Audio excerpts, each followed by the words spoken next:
Fala galera, sejam muito bem-vindos ao Caminhos do Cérebro, meu mais novo projeto aí, numa parceria junto com a MedMove, empresa dos meus amigos. Esse aqui vai ser um podcast onde a ideia é explorar as fascinantes trilhas da mente humana e as grandes jornadas do conhecimento. Eu sou o Dr. Sérgio Tadeu, neurocirurgião em São Paulo. E aqui nós vamos mergulhar em conversas profundas e reveladoras com especialistas que estão na linha de frente da ciência, da saúde, da educação e de tantos outros campos aí que nos ajudam a entender melhor como a nossa mente e o nosso corpo funcionam, né? Muito mais a mente e, né, a interação com o corpo. E hoje nós vamos ter aqui uma conversa para lá de especial nesse episódio inaugural, com uma das grandes referências em neurocirurgia funcional do Brasil e do uso medicinal da cannabis.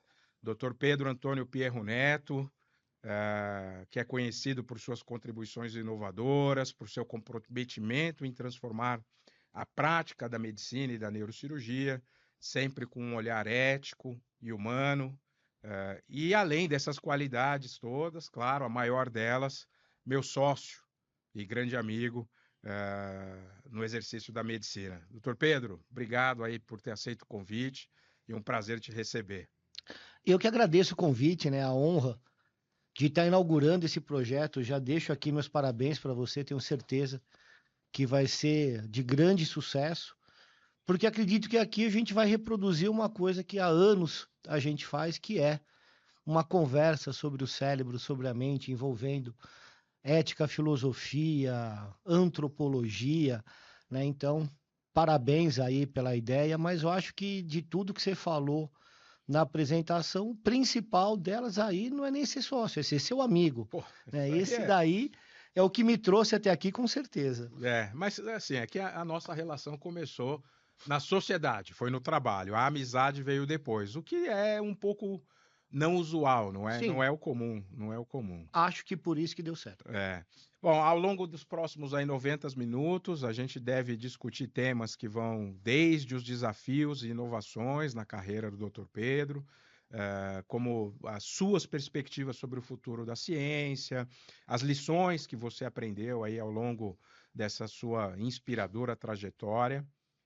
Portanto, os meus amigos aí, assinantes, aproveita, assina aí no canal, né? Dê um like, dê um joinha, ajuda a contribuir.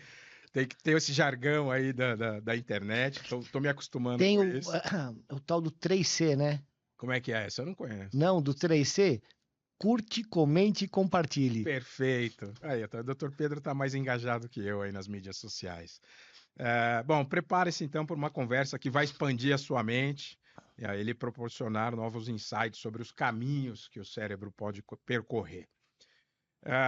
Vamos começar então falando um pouco da trajetória profissional, acho que do Dr. Pedro, acho que se eventualmente eu chamá-lo só de Pedro ou de Neto, gente, é porque eu estou na parte não informal Mal. da conversa, tá?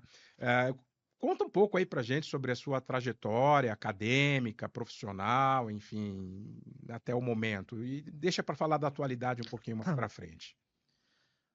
A mente, né? O cérebro foi algo assim que sempre me instigou, me desafiou a entender, né? A própria palavra mente, né? A mente mente, né? A mente não sabota. Todo mundo sabe o que faz mal, todo mundo sabe o que faz bem, e mesmo assim a gente acaba se sabotando porque a mente mente, né? E quando algo te desafia, quando algo te deixa assim numa posição de interrogação, a melhor coisa que você tem que fazer é ir lá e ver. Então, uma das coisas que me fizeram escolher a neurocirurgia foi ver a máquina, ver como é que o cérebro funciona, porque é uma máquina espetacular o que nós somos, o que nós pensamos do mundo, as interpretações que nós temos, os nossos sentimentos, as nossas emoções, está tudo dentro do cérebro. E isso fez com que, dentro da neurocirurgia, eu acabasse indo para a área da neurocirurgia funcional, né? Para quem não sabe, a neurocirurgia funcional é um neurocirurgião que fez seus 5 anos de residência, 6 anos de faculdade, 5 anos de residência neurocirúrgica, e aí você vai fazer uma subespecialização, porque depois de 11 anos, você é só neurocirurgião.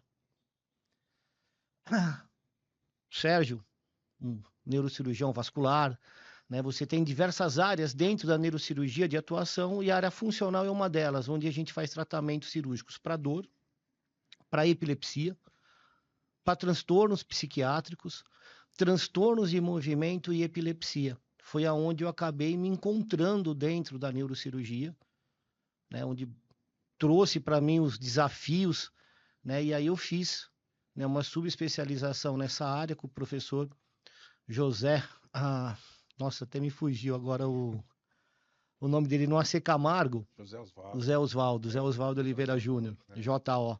Muitos de nós tiveram aulas, né, com ele. Ele é Eu acabei fazendo minha especialização lá em dor no AC Camargo e transtorno de movimento e epilepsia no Hospital Brigadeiro, né, na qual a gente compartilhou, né, naquele hospital, embora em dias diferentes, nós estávamos lá da mesma época. Então, acho que a minha trajetória foi essa, né? Foi esse desafio que me levou à neurocirurgia funcional.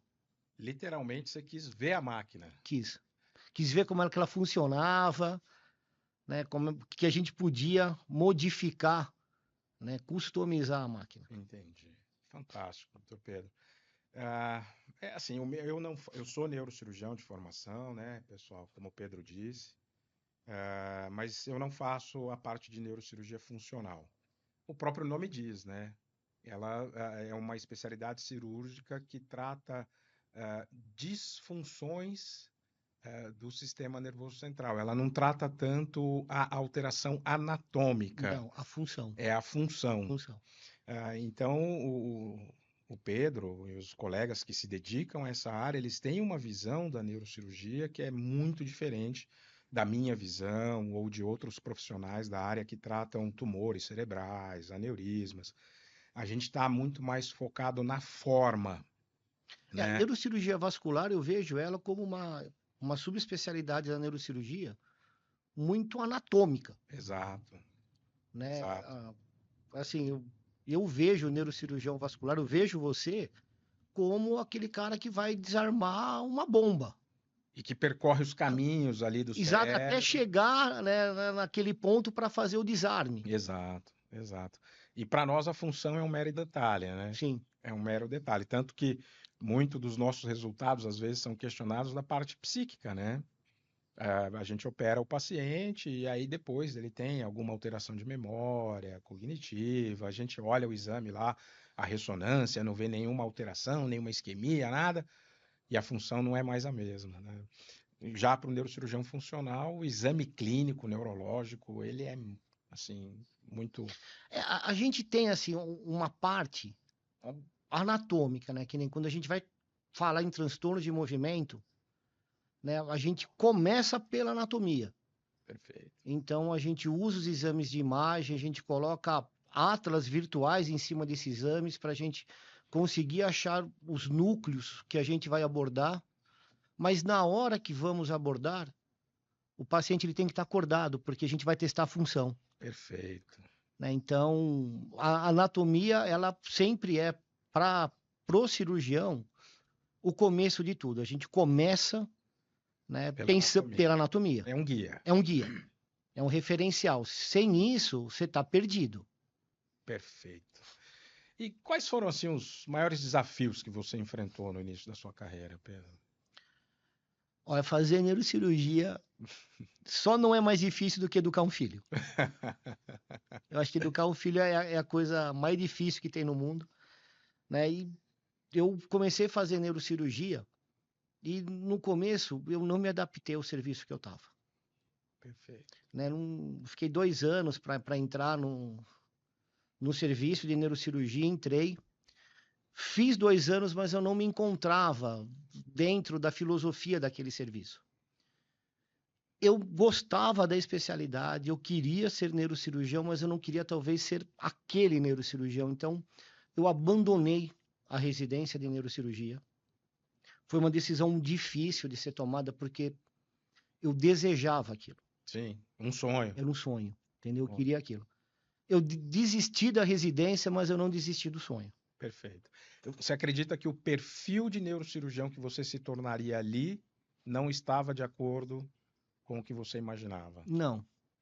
Não estava de acordo não só o perfil do neurocirurgião, né? Era um serviço somente de neurocirurgia e eu queria algo que tivesse intersecções com outras especialidades, com neuroclínica, com cardio, que fosse algo transdisciplinar, Perfeito. né? E aquilo era um mundinho muito restrito, ficava muito fechado ali dentro, então eu não me encontrava ali, né? Desisti, saí, né? E depois acabei entrando novamente, né? Eu não desisti da especialidade para fazer neurocirurgia em Ribeirão Preto, na Santa Casa, com o professor Luiz Antônio. Ali eu me encontrei. Não foi fácil, fui 2 vezes R1, fui 2 vezes R2 De neurocirurgia. de neurocirurgia. Para quem não é médico e está nos assistindo, ser residente, ser o R1 é uma das coisas mais difíceis que tem, porque você trabalha muito, né? Todas as frustrações dos anos superiores ao seu são descontados em cima de você, É. né? Você tem a intenção, mas você termina o R1 achando que se não fosse você, ninguém teria conseguido nada. E depois que você vai ver que não. Que todo mundo É, passou por ali e tudo que você fazia, todo mundo em cima também fazia. mais rápido e melhor. Exato, exato. Né? Mas então, assim, eu acho que isso foi um grande desafio.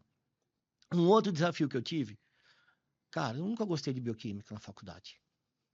Entendo. Entendeu? Se eu gostasse de bioquímica, eu tinha feito nefrologia.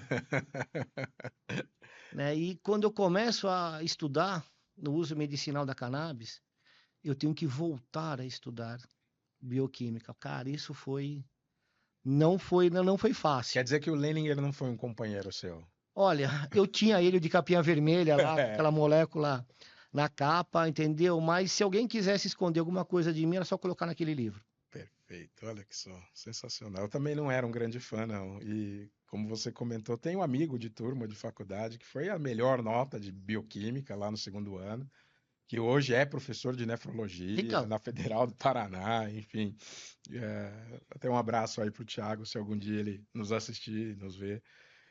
Mas é isso, fantástico. A gente vai voltar a falar aí do uso medicinal da cannabis mais para frente, enfim, isso é um assunto com o qual eu convivo por ser seu sócio, mas a minha expertise, conhecimento de orelhada. Eu nunca abri um livro, não prescrevo, enfim, não faz parte da minha área de atuação. Assim, falando um pouco agora de aspectos profissionais e contribuições, né? Quais foram os principais projetos ou pesquisas assim que você participou, que você acredita que marcaram a sua carreira e como que você, por exemplo, o uso medicinal da cannabis? Eu acho que esse é talvez o maior projeto com o qual você se envolveu, que você está até hoje. Me atrevo a dizer que você é um dos caras da vanguarda, um dos primeiros prescritores da cannabis no Brasil. Então conta pra gente aí como é que foi um pouquinho dessa história. dei sorte. Olha só. Apesar que, né, Einstein, né, dizia que sorte, coincidência são palavras que Deus inventou para se manter no anonimato, né?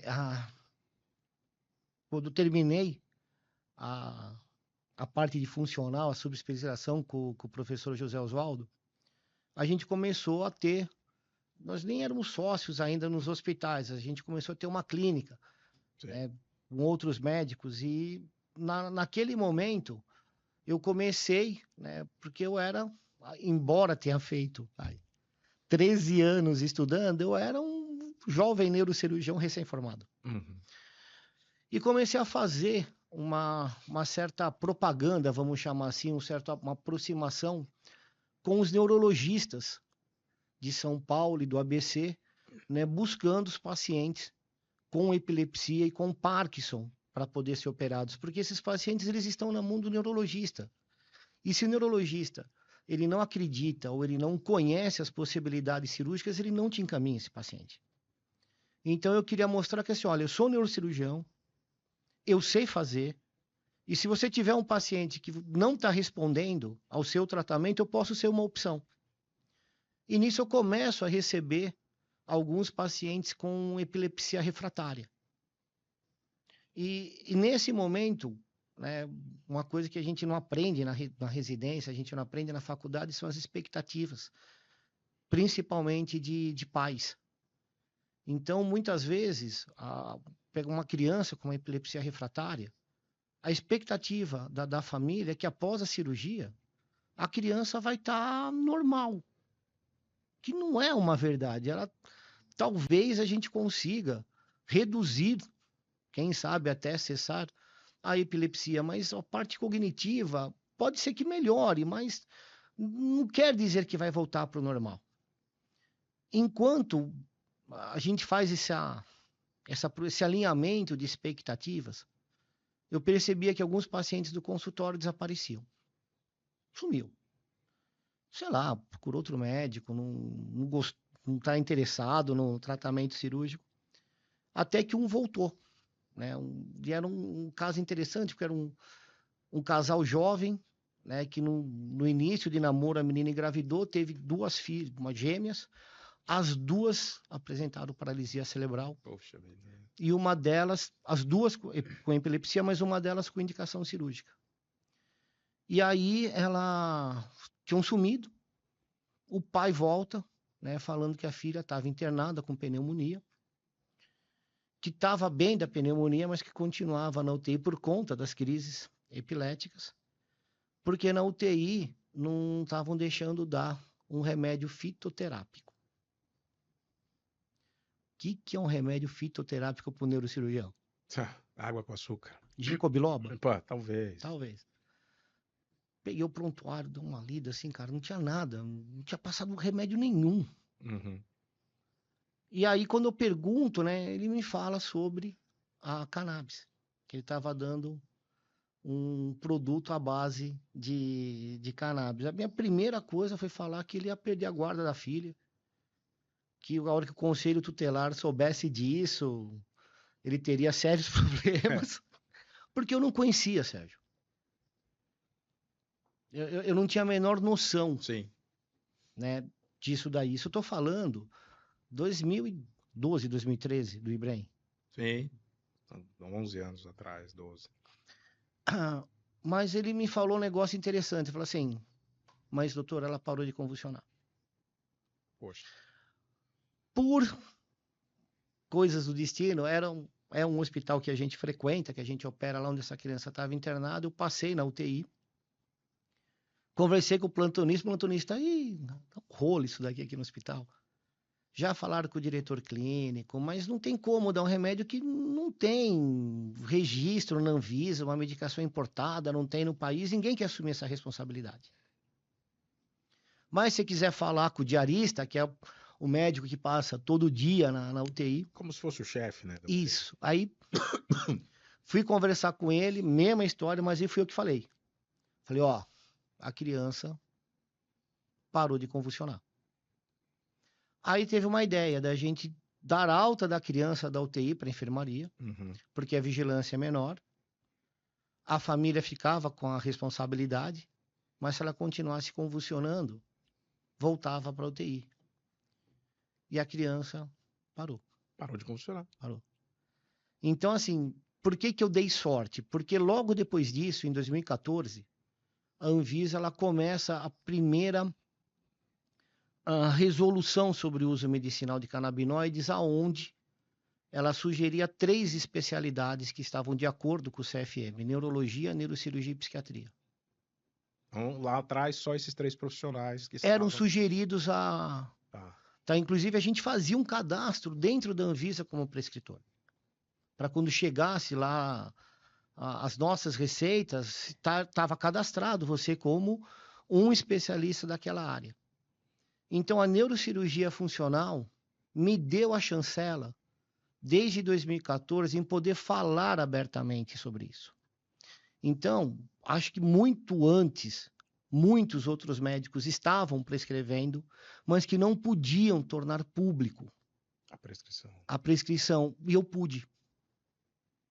E isso me abriu diversas portas.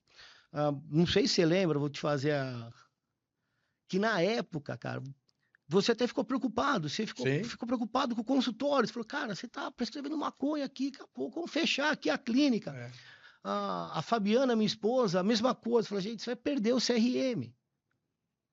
Receitando maconha para criança. Desconhecimento, né? Não é desconhecimento. Eu também tinha esse medo. Não, mas digo da nossa parte, nosso desconhecimento. Sim, mas assim, a gente realmente não sabia. Por isso que era uma prescrição chamada compassiva, que era uma prescrição por compaixão. Entendeu? Porque você não tinha mais o que fazer. Depois que você abre a cabeça de uma criança, o que mais invasivo você pode fazer? Então, a neurocirurgia funcional, ela tinha o paciente que a Anvisa estava buscando, que era o paciente que já tinha sido operado e continuava convulsionando, ou aquele que não tinha condições cirúrgicas, às vezes por malformações respiratórias, por malformações cardiológicas, enfim. Era isso que naquele momento se buscava, e a neurocirurgia tinha isso e eu tinha me posicionado. Então, o grande desafio, entendeu, foi nesse momento ter acreditado. Perfeito. E como é que você enxerga, assim, essas inovações tecnológicas e científicas na medicina? O que você... você acabou de contar aqui, né? O que, assim, desse meu convívio com você, eu sei que a cannabis é usada para fins medicinais há séculos, milênios, né? Enfim, o Pedro se tornou um grande estudioso do assunto. Você escreveu um texto comigo, 12 mil anos de história e preconceito. Sim, por isso que eu fui ler, eu fui tentar entender. Cara, e ó, entendeu? Até vou te fazer um convite agora, porque se eu não me engano, esse trabalho, a gente foi convidado para estar apresentando esse trabalho, eu não sei se na República Tcheca. Olha que fantástico.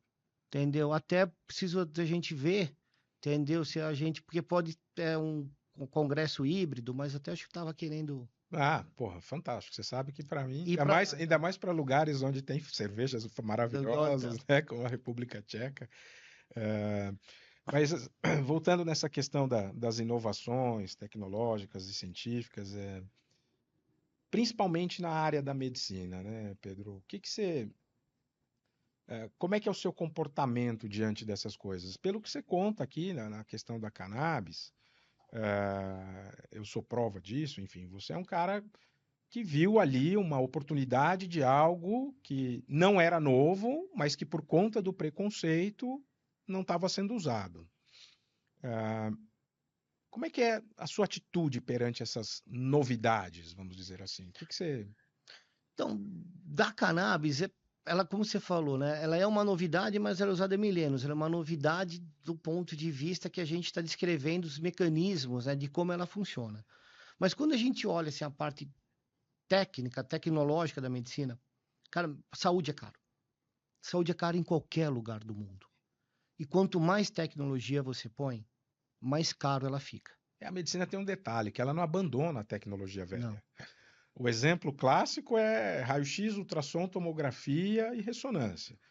O abdômen agudo, né? Pessoa com suspeita de apendicite, o médico examina e fala, acho que é apendicite. Pede o raio-x.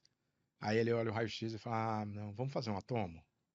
Aí faz atomo, com e sem contraste. Aí ele faz ultrassom. Então... Isso quando não faz ultrassom na hora. Exato. Depois faz uma ressonância para ter certeza.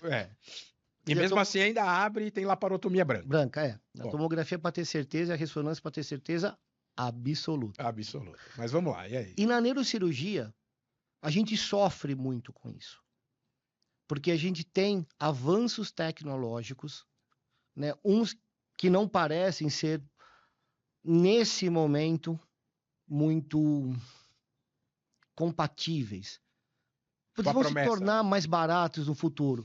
Né? Na neurocirurgia vascular, a gente vê muito isso daí. Né? A gente vê aqueles stents, né, que se tem, que você fala, né, as próprias embolizações, na parte de dor, né, as radiofrequências, você fazer modulações de nervos, são coisas que nos apresentam, a gente olha aquilo como uma promessa, a gente vê casos que têm indicações muitas vezes precisas para aquela tecnologia, mas a gente não consegue que a fonte pagadora aceite essa inovação, porque a gente tem, né, uma coisa chamada rol de procedimentos. Nesse rol de procedimentos, tanto o SUS quanto as operadoras, elas têm os procedimentos que elas são obrigadas a estarem cobrindo. E a gente, às vezes, espera anos para que essas novas tecnologias sejam inseridas nesse rol, né? Quantos anos a cirurgia endoscópica de coluna ficou taxiando em cima desse rol até ela entrar dentro do rol? E não estou falando que ela seja melhor que a aberta, eu acho que tem suas indicações.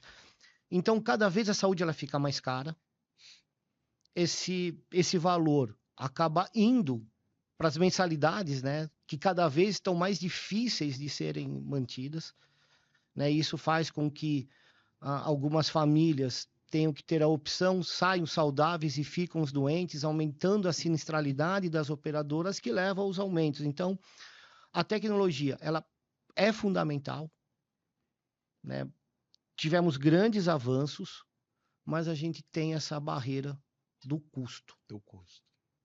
Que nem sempre a gente consegue ver uma análise mais qualitativa, né, que a gente diz em termos desse uso racional. Tem alguns termos técnicos, enfim, vou tentar evitar de usar, porque acho que a minha audiência a ser construída aqui não vai se restringir só a médicos, enfim, Certeza que profissionais não. da área da saúde. A gente precisa entender que por saúde não ter um preço, não ter um valor fixado, é diferente de você fazer um seguro de um carro, né? Por mais caro que seja o seu carro, ele tem um valor, um número. Quando a seguradora vai fazer a cobertura daquilo, ela sabe qual que é o prejuízo máximo, é ter que dar um carro novo, né? Em saúde isso não existe, né? Não existe. Qual que é o valor de uma vida humana? Não tem. Essa valoração ela é extremamente subjetiva. Então, isso dificulta muito essa questão do uso racional dos recursos e da tecnologia. É bacana, é isso. Tem um vídeo que você me mandou de um urologista, né, falando sobre o rastreio de câncer de Isso é próstata. fantástico. É uma das minhas discussões com meus colegas urologistas. Mas O quanto que realmente isso modifica, né, na história natural da pessoa, o diagnóstico ser feito antes dos sintomas. Então, são questionamentos que não têm uma resposta. não tem. Eu acho que eu vou entrar no assunto, talvez, né, da inteligência artificial, tal, mas eu já comentei isso com você. Eu acho que esse é um dos motivos pelos quais que a inteligência artificial não vai substituir o médico no trato com o paciente, com o indivíduo, né? Porque a medicina é a arte de lidar com incertezas e construir uma relação de confiança com o seu paciente em particular diante dessas incertezas. Então, eu tenho assim um pouco de dificuldade de imaginar a inteligência artificial substituindo o profissional médico na arte do cuidar. Também acho. Eu acho que na questão dos protocolos, gestão, diagnóstico, isso não tenho dúvida que a inteligência artificial vai ajudar muito, mas no trato com o paciente, com o indivíduo, essa coisa da empatia, ela é. Se você não conhece uma doença, pode passar uma pessoa com todos os sintomas que você não vai diagnosticar, porque você não conhece. Às vezes é uma coisa nova. A gente viu isso no Covid. Sim, a gente só procura aquilo que a gente conhece. E aí, numa inteligência artificial que você faz, né, esse algoritmo de juntando aqueles sintomas, te dando uma relação de possíveis doenças, eu acho que nesse ponto ela pode ser muito útil, porque com uma tecla você atualiza um mundo sobre uma determinada doença, é mais rápido do que você fazer essa atualização com todos os médicos. Então, acho que a inteligência artificial ela ajuda muito nessa questão de protocolos, diagnósticos diferenciais, mas só. Uma das dificuldades que eu vejo nos médicos, inclusive com relação a essa questão de protocolos, é que quando a gente está lá no prontuário eletrônico, prescrevendo, aí acende uma luz vermelha, não deixa você continuar a sua prescrição, dizendo assim, você tem que justificar o porquê que você está saindo do protocolo. Muito da resistência do médico é porque ele não entende que aquilo é uma barreira para proteger o paciente.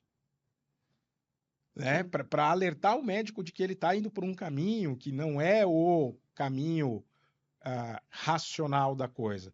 A gente sabe que o ser humano é único, que existem exceções e etc., mas o papel do protocolo nesse sentido, enfim, não sei se você concorda comigo, é muito mais para proteger o médico e o paciente de uma eventual iatrogenia, um erro, né? Não é no sentido de que você não pode sair do protocolo. Até porque, assim, você não fez 6 anos de medicina, 5 anos de residência, sai da sua casa, deixa sua mulher e seus filhos para você fazer o mal. Se isso acontece, foi na tentativa de fazer o bem. Perfeito. Então, eu acredito que os protocolos servem para sinalizar isso daí. Olha, é isso mesmo. Você quer misturar essas duas coisas? Tem certeza? Igual no programa do computador no Windows, né? Você tem certeza que você quer apagar esse arquivo? É por aí. É por aí. É por aí. E essa questão dos avanços, das inovações, você tem algumas considerações? O que você pensa do ponto de vista ético, de responsabilidade social? Se existe algum limite? Como é que você enxerga isso? Por exemplo, o uso da cannabis, né, medicinal. Muitos médicos ainda não enxergam o uso porque dizem que falta evidências robustas, mas a gente sabe que existem inúmeros tratamentos na medicina cujo nível de evidência é baixo. A maior parte dos nossos tratamentos tem resultados, quiçá, modestos, né? Nós temos pouquíssimos tratamentos em que a gente diz que de fato aquilo faz a diferença, né, para a maioria da população.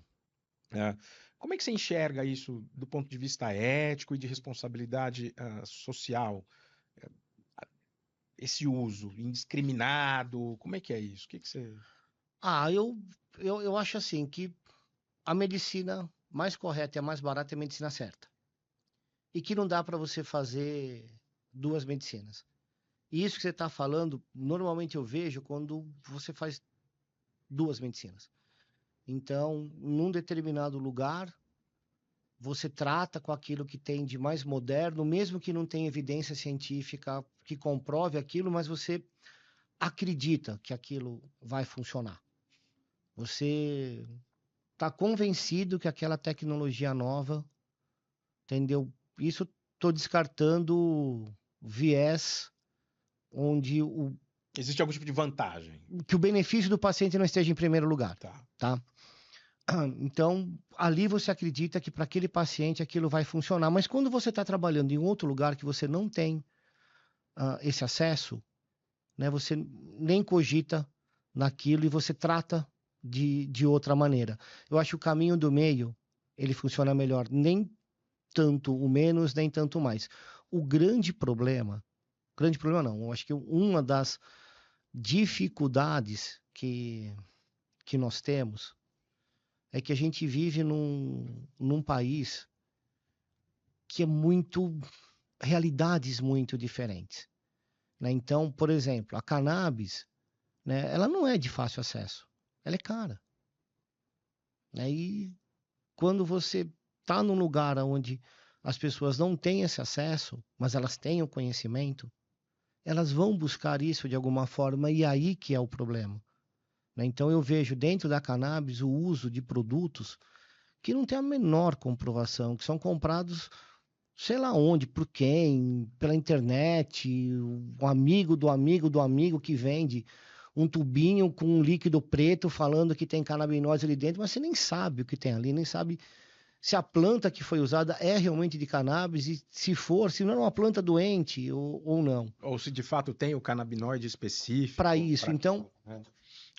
essa dificuldade é muito grande. Então, do ponto de vista ético, eu acho muito ruim quando você usa novas tecnologias, pensando muito mais no seu aprendizado ou em conhecer a tecnologia, vou ver se ela funciona. Sim. Né? Então, assim, o paciente é um meio. Ele é um meio para que você possa aprender. Mas a gente aprende dessa forma, mas existem lugares para isso, existem protocolos de ensino, de estudos para isso. Você não faz isso na sua clínica privada. Não, não é por aí que você tem que. Mas a gente vê muito isso, até muitas vezes com ganhos secundários envolvidos. Né? Então, Uhum. acho uma falha grave Sim. isso daí. Só que nós somos hoje a terceira natalidade médica do mundo. É. Então a gente tem assim, cada vez mais médicos sendo formados, concentrados nas grandes cidades, né? Falta médico no interior, e esses médicos que estão nas grandes cidades começam a ter uma concorrência desleal, entendeu? E começa a vir soro colorido. Sabemos que tem muitos desses soros que realmente têm suas indicações e funcionam, mas talvez uma boa parte não tenha visto isso. Tá aí muito mais por uma questão de mercado. De mercado. Mercado. Uma venda de serviços. Exatamente. É. Isso tem a ver com essa questão ética e de responsabilidade Sim. social, não tenho a menor dúvida. Falando um pouco mais da tua vida pessoal, se você me permite, claro. Eu gostaria que você comentasse um pouco assim de quais pessoas ou momentos foram mais influentes na sua vida pessoal e profissional. Se você consegue enumerar isso. Não, consigo. Quando eu saí da residência, né, tive dois grandes professores, professor José Oswaldo, professor Luiz Antônio, assim, foram grandes referências. Mas eu acho que onde eu mais aprendi, onde eu mais evoluí, foi no dia a dia dos meus colegas de equipe, né? E aí, não tem como deixar que você foi uma das grandes referências para mim, onde me fez vários questionamentos, né? Como estava te falando que o que nós estamos fazendo aqui é aquilo que a gente faz no nosso dia a dia. Exato. Entendeu? Então, isso daí fez com que eu crescesse profissionalmente. Uma outra coisa que eu aprendi muito, mãe de criança neurotípica. Nunca mais fala a palavra mãezinha. Mãezinha, porque toda vez que você fala a palavra mãezinha, o que vem na frente é algo que vai deixar ela bem chateada. Nós podemos conhecer muito sobre doença, podemos conhecer muito sobre fisiopatologia, mas sobre aquela criança quem conhece é a mãe. Não somos nós. Só ela pode falar do filho dela. Aprendi muito com essas mães, né? Por conta do uso medicinal da cannabis. Lá atrás, pegava criança com problemas neurológicos, com graves sequelas do Brasil inteiro. Porque tinha pouca gente que prescrevia, aqueles que prescreviam estavam quietinhos, e como eu estava falando sobre o assunto, então era uma antena que conseguia captar. Hoje, já não tem mais tanto, assim, porque hoje a gente já tem, graças a Deus, muitos outros profissionais que prescrevem, mas aprendi muito com essas mães, Sérgio. Cara, essas mães, elas são assim, de uma luta e elas são invisíveis. Você tem um monte de associação, de ONG, de tudo para cuidar das crianças, mas ninguém cuida de quem cuida. Entendeu? Essas mães ficam, às vezes, semanas em UTI. Cara, não tem mods. O hospital não fornece isso Não, para acompanhante. acompanhante não tem direito. Não tem. Aquelas mascarazinhas para dormir, como aquilo faz uma diferença numa UTI para uma mãe de uma criança, para ela conseguir dormir um pouco. Então, embora eu tenha tido grandes mestres, amigos que com certeza contribuíram em muito para a minha evolução médica, eu não posso deixar de mencionar, cara, essas mães. Eu imagino que o aprendizado humano, né, da empatia com o sofrimento, as expectativas, que foi uma das coisas que você comentou no começo, que a expectativa de uma mãe, quando ela fica sabendo que está grávida, né, A mãe se torna grávida, a mulher se torna mãe no momento em que ela tem a notícia de que ela está grávida. Já o pai, Já o pai, quando nasce. e olhe E olhe lá, lá. e olhe lá. Então, essas expectativas, e você convive muito com essas mães, enfim, você, imagino, deve ter inúmeras histórias para contar. Eu acho que deve ser, de fato, de um grande aprendizado, de empatia, né? De se importar com o outro. Superação, de fé, entendeu? Porque, assim, boa parte marido abandona. Olha, é um negócio difícil de ver, né? Eu faço muito não, né? Eu faço alguns projetos sociais, né? Não comento muito porque aí deixa de ser social. Aí torna-se Eu entendo esse seu dilema, a gente já conversou sobre já. isso, vou comentar aqui porque eu acho que ele não vai falar, gente, mas o Pedro entende que uma ação social, um projeto social, você não pode divulgar, Não. porque senão vão achar que você está tendo um ganho secundário, que você está fazendo aquilo para se É, promover, e aí deixa de ter o cunho social, né? exatamente. Enfim, é uma forma de pensar, a qual eu respeito, mas eu faço um contraponto, né? Como sempre, a gente discute muito, faz as brainstorm, né? Quando eu até comento isso com ele, digo assim, olha, vamos fazer um brainstorm, é porque eu posso falar qualquer asneira que ele não vai me julgar. Porque E, se ele me julgar, eu vou parar de falar o que eu penso. e vice-versa. Então, numa dessas nossas conversas sobre essa história das ações sociais, o que eu comentei com o Pedro é que o ser humano, por natureza, né, o homem, a mulher, por natureza, eles são egoístas, né? Um pensamento randiano, né, da Ayn Rand, do objetivismo, enfim. Não sou filósofo, não, mas eu leio, eu gosto de estudar o assunto. E ela fala do egoísmo racional, né? Enfim, que o ser humano primeiro quer se autopreservar e ele só faz aquilo que traz algum tipo de bem-estar para ele, né? Que até na caridade existe um pouco desse egoísmo. Sim, A gente só faz a caridade porque se sente que bem bem. fazendo aquela caridade. E nesse sentido eu não vejo mal nenhum, tá? Sérgio, não vejo mal nenhum você participar de uma ação social, doar o seu tempo, o seu conhecimento, para ajudar as pessoas que não têm condições de vir até São Paulo, pagar uma consulta com o Dr. Pedro, ser paciente do Dr. Pedro Pierro. Mas eu respeito, claro, eu acho que é muito nobre da tua parte, inclusive, não usar disso como uma maneira de projeção, enfim, porque a gente sabe que tem pessoas que fazem única e exclusivamente ação social Para pela isso, promoção, pela promoção. né? E para não se misturar com essas pessoas é que eu acho que você se preserva disso. E aí eu vou, né? Já foi a segunda vez agora, por isso que até isso está muito fresco na minha cabeça. Eu vou para uma comunidade no Rio de Janeiro, composta por 13 morros, né, que formam um complexo.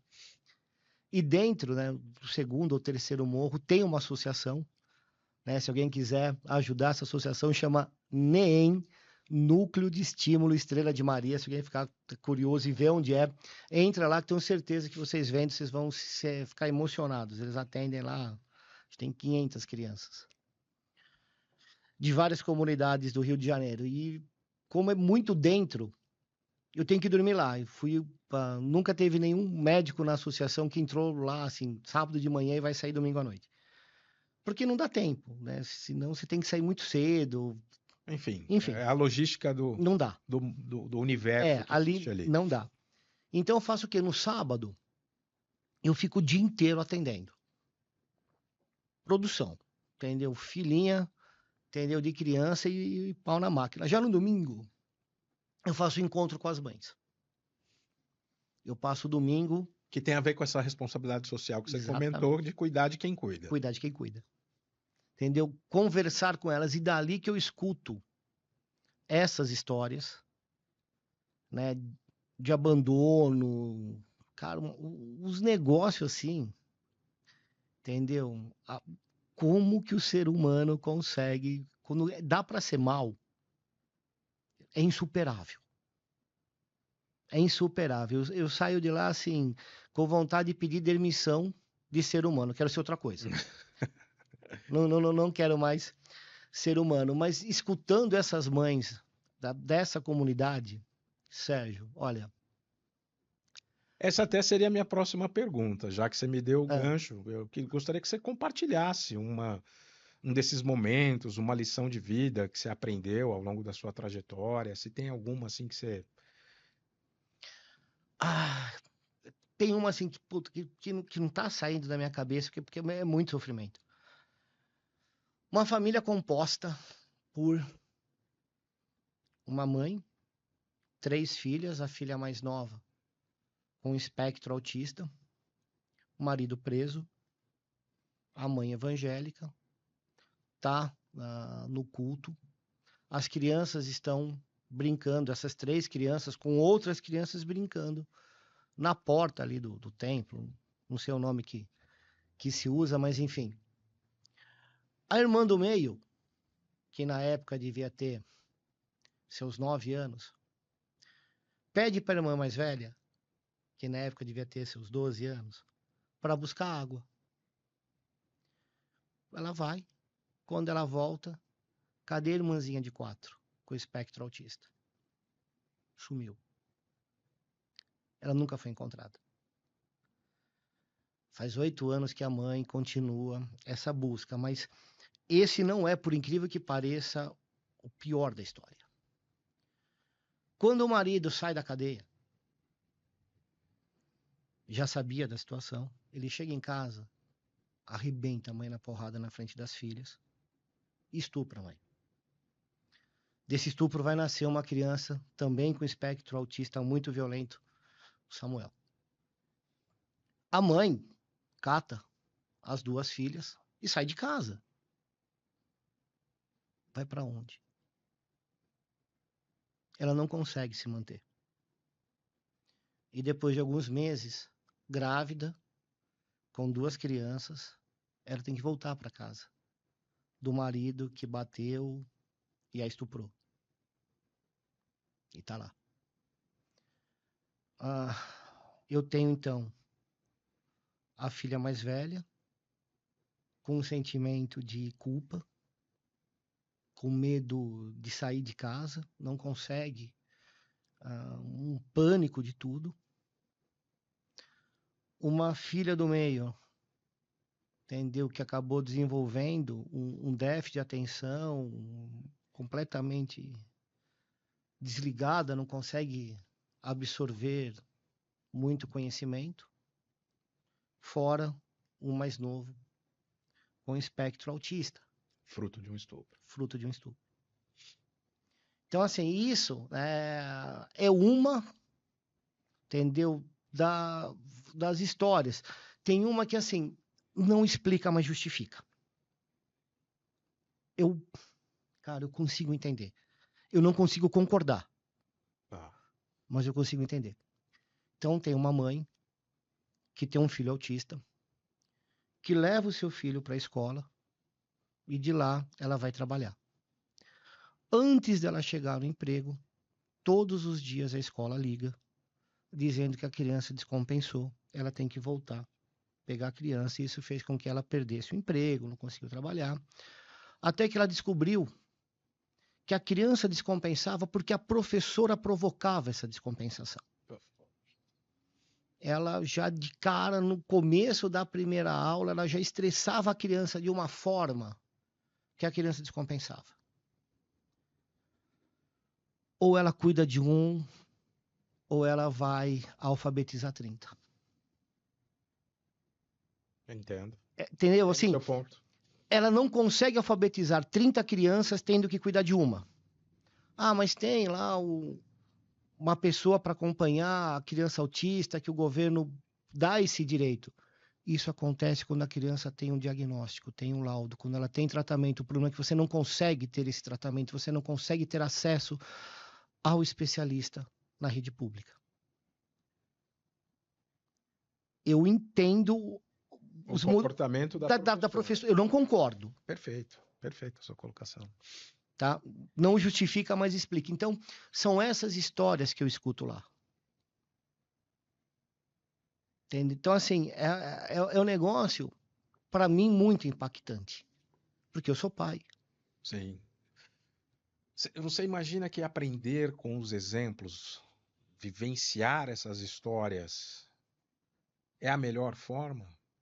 Vou dar um exemplo, aquelas campanhas que no Brasil a gente já não vê mais, mas nos Estados Unidos durante muito tempo, até hoje ainda existem, contra a bebida alcoólica e a direção.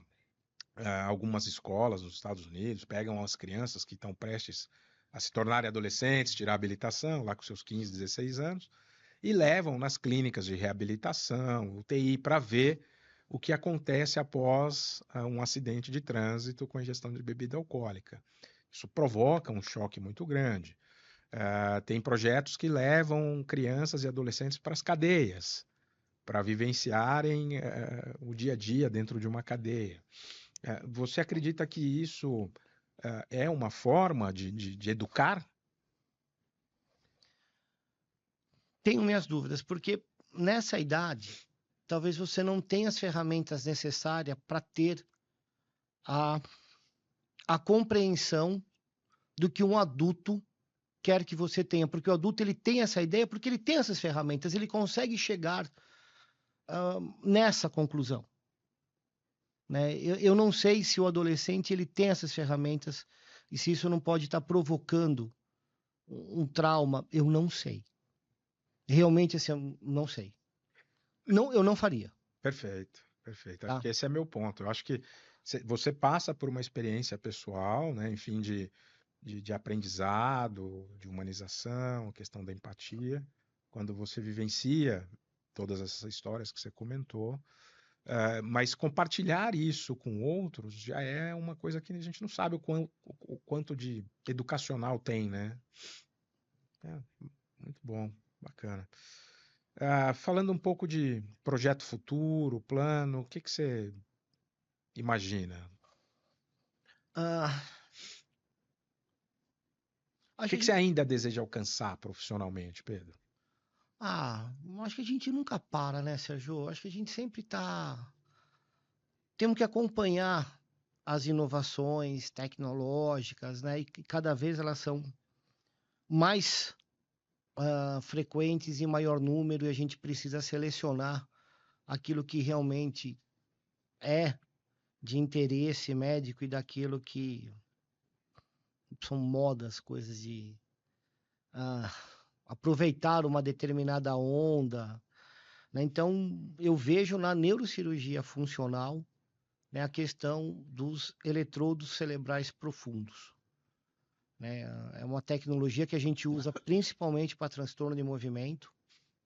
Pode ser usado também para epilepsia, embora aqui no Brasil isso não esteja dentro do rol, mas em muitos países como os Estados Unidos já existe, né, protocolos para isso. E isso vem surgindo em vários pontos do mundo, que você fazer estímulos em determinados alvos cerebrais, você pode, né, mudar os caminhos do cérebro. Né? Você pode tratar obesidade, você pode tratar adição por drogas, você pode tratar depressão, né, estimulando áreas cerebrais. Muitas vezes, para quem ah, é, é da área médica vai entender, mas talvez não, às vezes a gente estimula a inibição.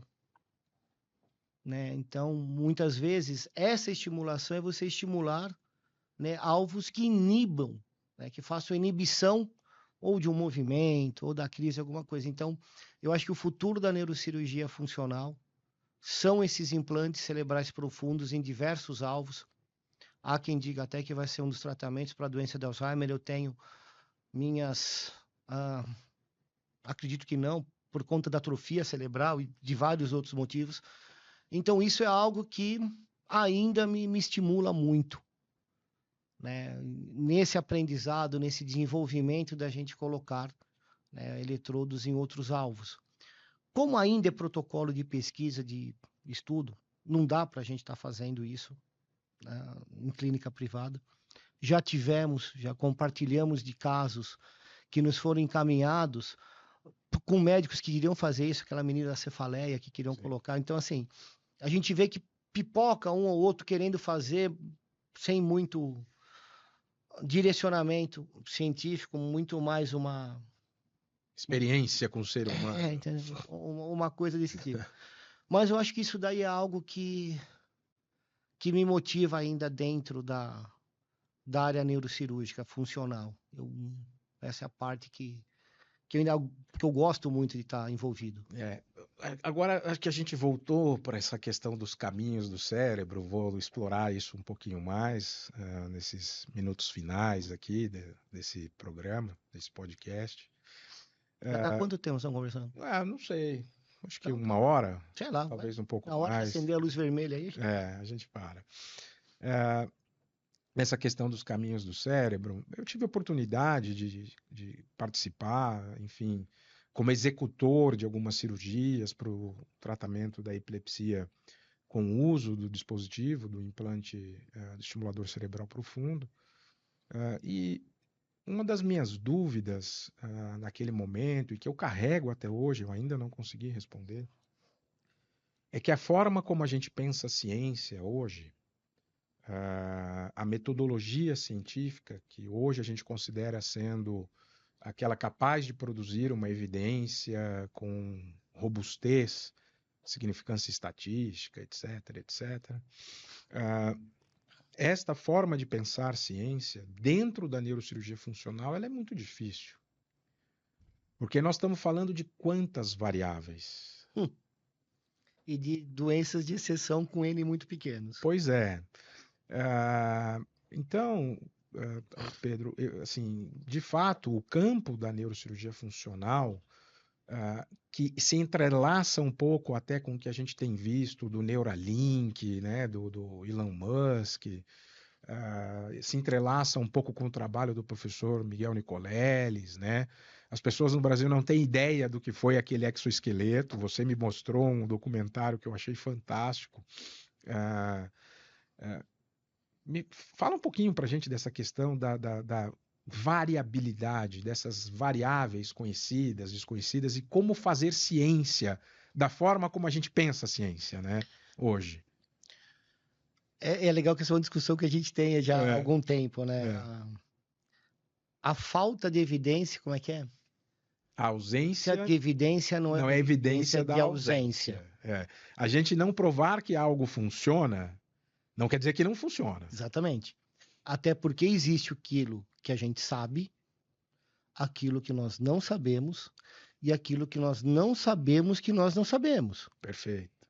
Né? Quando o Newton descreveu as suas leis da física, ele não sabia que não sabia de física quântica. Física quântica era algo que não se pensava. Quantas coisas que não tem, que nós não sabemos que nós não sabemos. Perfeito. Veja, não estamos dizendo que as leis da mecânica newtoniana estão erradas. De forma nenhuma. Nos levaram a lugares nunca antes imaginados. Exatamente, só que não era só isso. Perfeito. Então, talvez, né, aquilo que nós estamos vendo não seja só isso. Né? Hoje a gente sabe que a sinapse não é mais neurônio com neurônio somente. Né? Você tem sinapses químicas, que são as sinapses tripartite, que envolve uma célula cerebral da substância branca, o astrócito, que até muito pouco tempo atrás a gente achava que ela servia para duas coisas. Servia para dar arquitetura cerebral e para dar câncer, para provocar tumor. Hoje sabemos que ela está envolvida em condições de epilepsia, condições de memória, por ser uma célula muito grande e ter comunicação com diversos neurônios, muito mais do que entre os próprios neurônios. Então a gente está descobrindo muita coisa ainda. Né? O cérebro, né, como o Nicoleles fala, ele é uma máquina que a gente não consegue ainda entender a sua grau de complexidade. Né? Esse documentário que o Sérgio comentou, uma das experiências que o Miguel Nicoleles faz, e acho que é um brasileiro que merece um prêmio Nobel. Né? Quem não conhece, por favor, pesquisem sobre ele, né? Assistam, que vocês vão ver o quanto que a ciência brasileira ela é respeitada no mundo. Né? E especificamente a neurociência. A neurociência. E um dos experimentos dele, né, você viu que é do macaquinho, né, com o joystick, que depois ele movimenta, né, um videogame só pensando, né, com um braço mecânico. E que o cérebro dele começa a ter como se tivesse três braços. Você incorpora um braço a mais na parte motora do cérebro. A gente jamais imaginava que isso era possível. E depois ele vai além, ele coloca um sentido a mais, ele coloca a questão de enxergar infravermelho através do tato. Então a gente começa a ver que o cérebro ele é capaz de você, tipo, fazer downloads de coisas, tanto motora quanto sensitiva. E nós estamos falando de duas funções assim que são básicas, né? Exatamente. Do cérebro. Imagina, entendeu? A porta que isso abriu. Né? Será que a neuroplasticidade, será que a gente perdendo uma área do cérebro, a gente consegue estimular que uma outra área faça exatamente aquela função? Pode ser que sim. Né? A questão do exoesqueleto, né? Para quem assistir vai ver, ele faz com pacientes com lesões medulares, né? Ele faz um exoesqueleto, então você pensa no movimento, esse exoesqueleto faz o movimento. Ele conseguiu fazer, acho que 5 ou 6 paraplégicos de anos andarem. Não estão andando quilômetros, mas estão andando. É um começo. Entendeu? Então, assim, e uma coisa que ele fala que eu acredito muito é que a inteligência artificial não é inteligente, não é tão artificial e jamais ela será capaz de substituir a inteligência humana. Nós não vamos ser dominados por androides. As máquinas não vão dominar o mundo, porque o cérebro ele é muito mais complexo do que a gente imagina. E recentemente eu vi também, né, um vídeo, acho que eu mostrei para você, falando do quão eficiente é o cérebro, pensando só na questão de número de processamentos por minuto, consumo de energia e produção de calor. Se a gente pegar o computador mais potente do mundo, ele perde assim de muito do cérebro humano, porque a gente usa muito menos energia, produz só 36 graus centígrados de temperatura, não precisa de ar-condicionado resfriando, né? E o número de processos, de processamento... De armazenamento. Que o cérebro está fazendo... Assim, enquanto você está dormindo, que em tese, né? Não sabemos, mas é o que se acredita hoje, você está inconsciente, você não tem interação com o meio externo, o número de processos que o teu cérebro está analisando ali, processando, que você não tem consciência, é de um número, assim, astronômico. Astronômico. Eu acho que é por isso que a neurocirurgia funcional, especificamente, tem muita dificuldade, porque são tantas variáveis e a gente produzir ciência como a gente conhece hoje, em que você precisa ter conceito estatístico, né? De amostra com significância estatística, de controle de variáveis. Então, como que você faz isso? Não faz, né? Não faz. Entendeu? O quanto de ciência que a gente precisa para validar. É que nos foge, na maior parte das vezes, Pedro, como médicos e aqueles que se dedicam um pouco à parte acadêmica, pesquisa, enfim, ou que de fato estão interessados em oferecer o melhor para o seu paciente, porque o médico que é assistencial, ele não pode abandonar a academia. As inovações estão acontecendo o tempo todo, todo dia.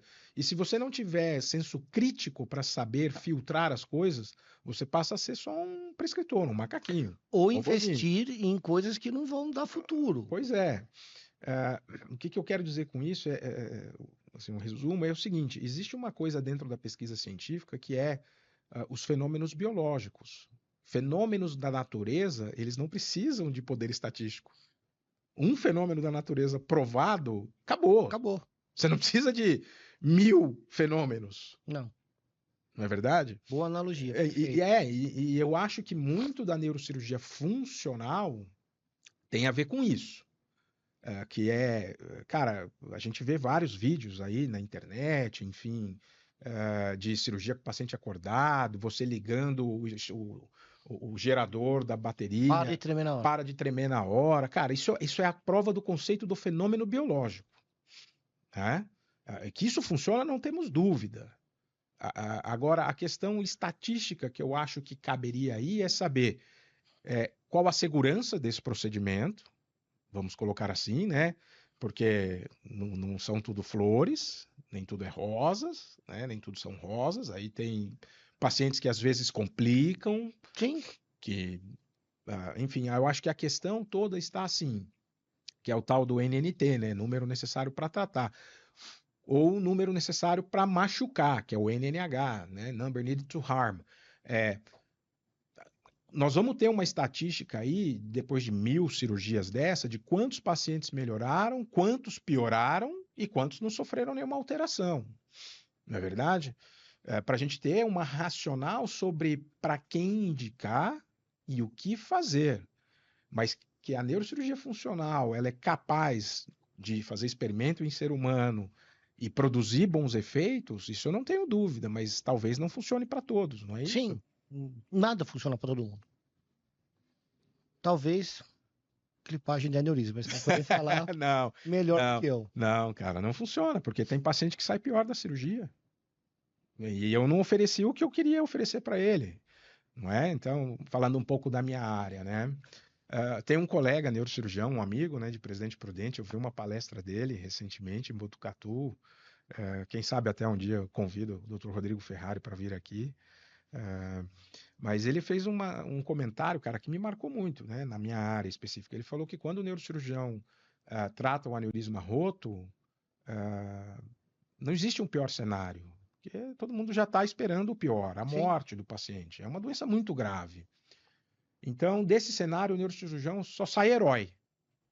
Agora, quando a gente opera o aneurisma que não sangrou, o neurocirurgião não sai herói, porque ele não sabe se ele evitou a ruptura. Ele não sabe se o paciente vai usufruir desse benefício. No aneurisma não roto, o neurocirurgião só é vilão. E o paciente, assim, ele deu entrada bom. Cara, veja, ele não tinha nada. Não tinha um aneurisma. Cara, mas... Não tinha sintoma. Tudo bem, mas veja, ele tinha um aneurisma e um potencial para adoecer. Certo?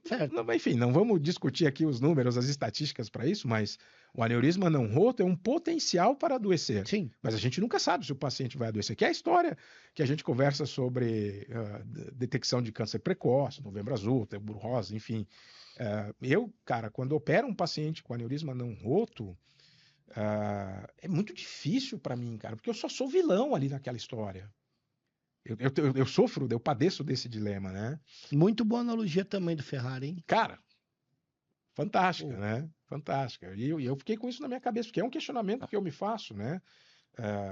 E assim, é impressionante como os colegas usam desse medo de adoecer para fazer barbaridades. Sequestro, muitas vezes.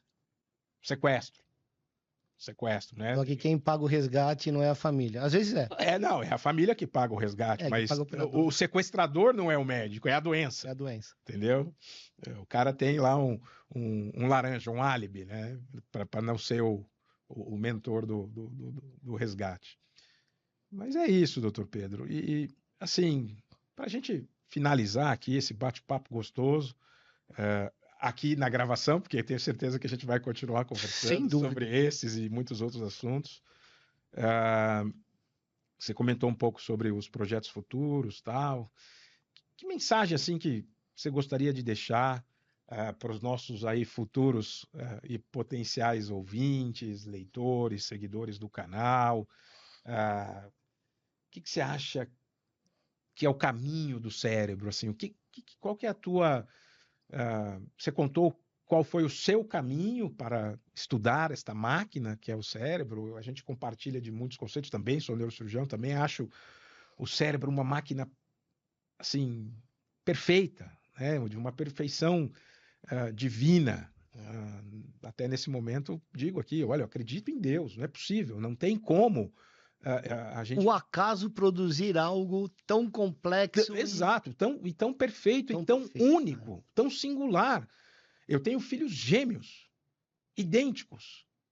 Apesar de serem bivitelinos e minha esposa acreditar que eles não são idênticos, a gente nunca fez o cariótipo para ter certeza, mas assim, quem não conhece olha os dois, cara, eles são idênticos. São, até hoje, assim, só consigo diferenciar eles se eles estiverem juntos.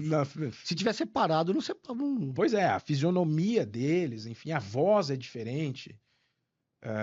O jeito de ser, então, nem se fala. Completamente diferente. Pedro, me fala, como é que o mesmo genoma, o mesmo código genético que a gente acredita que é a base da vida humana, consegue produzir dois seres tão distintos? Então, que assim, que tiveram além de ter... O mesmo genoma? São filhos do mesmo pai e da mesma mãe. Tiveram as mesmas condições, viveram no mesmo ambiente, tiveram as mesmas oportunidades, as mesmas dificuldades, os mesmos ensinamentos e têm respostas emocionais completamente diferentes. Completamente diferentes. Entendeu? Um você fala um pouco mais duro, chora, o outro você fala um pouco mais duro, quase dá um soco.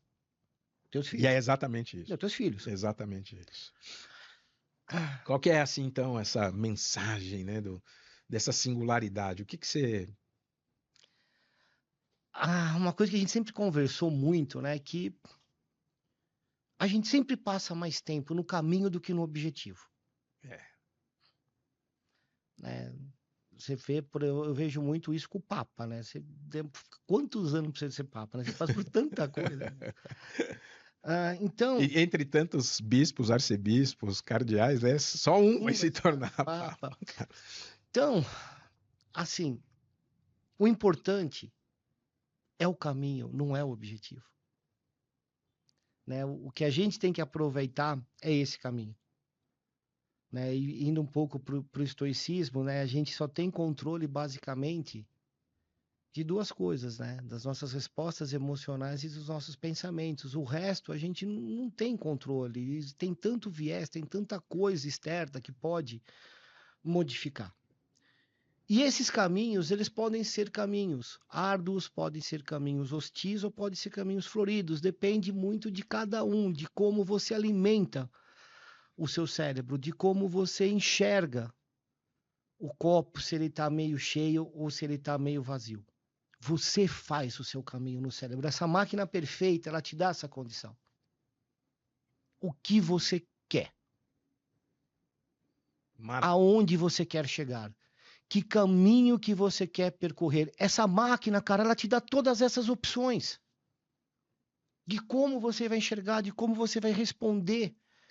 Cabe a você dizer para essa máquina para onde você quer ir e como você quer ir. E tentar achar as ferramentas, né? Para que você ache o melhor caminho. Exato.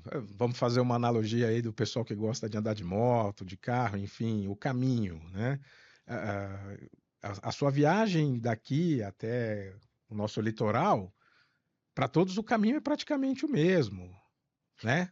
Embora você vai ver de formas diferentes. Pois é, mas é isso, é onde eu quero chegar. Você pode, num dia de céu azul, que você tá de bem com a vida, sua família, tá tudo ok, cara, você pode descer a pé, fazendo uma romaria, pagando promessa. Você pode ir num carro velho. Que vai estar legal. Que vai estar legal. O contrário é verdade. Pode ser que você esteja... Não queira ir, não tá com as pessoas que te agradam, em qualquer outra coisa você pode... E você pode estar com o melhor carro do mundo. Limusine, entendeu? Você tá achando aquilo ruim, um saco. Então, né, os caminhos do cérebro, acho que só depende de nós, de como, né, a gente quer... Qual é a nossa contribuição para o mundo? Qual que é o nosso legado? De que forma que nós estamos enxergando? A gente consegue transformar o limão numa limonada? Sim. Mas conseguimos também fazer uma limonada muito azeda. Então, eu acho que os caminhos do cérebro nada mais são do que os caminhos que a gente escolhe na vida. Maravilha. Vou usar essa daí, hein? Os caminhos do cérebro são os caminhos que a gente escolhe para a vida. Perfeito, doutor Pedro Pierro, meu amigo, meu sócio, neurocirurgião funcional. Enfim, um grande prazer ter você aqui nesse episódio inaugural do canal. Cara, puta honra. Eu acho que vai ter, claro, outras oportunidades para a gente voltar a conversar, para bater mais papo aqui, falar mais sobre esses caminhos do cérebro. Afinal de contas, a gente não faz ideia de quantos são. Né? Não temos a menor ideia. Tem gente que fala que a gente conhece 7%, 10% da capacidade cerebral, mas para isso nós teríamos que saber qual é o todo, né? Para saber que é 7%, né? Para saber que é 7%. Mas, enfim, é uma estimativa. Eu, particularmente, não me atrevo a dizer nenhum valor, cara. Eu chuto. Eu não. Eu chuto. Quanto você chuta? 100% a gente usa. É que a gente consegue fazer com que ele seja mais eficiente. Talvez a gente não tenha as ferramentas necessárias ainda para aprender como melhorar a sua eficiência. Perfeito. A eficiência da máquina. Da máquina, mas eu não acho que tem uma área do cérebro que a gente vai lá, arranca um pedaço, não uso isso daqui, arranca que continua funcionando igual. Eu não vejo isso. Não. A gente, cara, assim, talvez nem seja essa questão de tirar o pedaço do cérebro, né? Nós não somos o mesmo de um segundo atrás. Né? Filosofias outras aí, Sim. muitos filósofos já pensaram isso, né? Já falaram que o homem não atravessa o mesmo rio duas vezes. Duas vezes. O homem não é o mesmo e o rio não é o mesmo, né? A água passou e o homem não é o mesmo dali de 5 segundos atrás. Mas aí seria tema para um outro bate-papo. Pessoal, esse é o podcast Os Caminhos do Cérebro, onde a gente vai explorar aí temas como o de hoje. Doutor Pedro, mais uma vez, muito obrigado aí pela sua presença. Eu que agradeço, cara. Por essa hora e meia, hora e pouco aí de um bate-papo sensacional. E muito em breve a gente vai estar junto aí de novo, gravando, enfim, conversando. Obrigado, doutor Pedro. Abraço, Sérgio.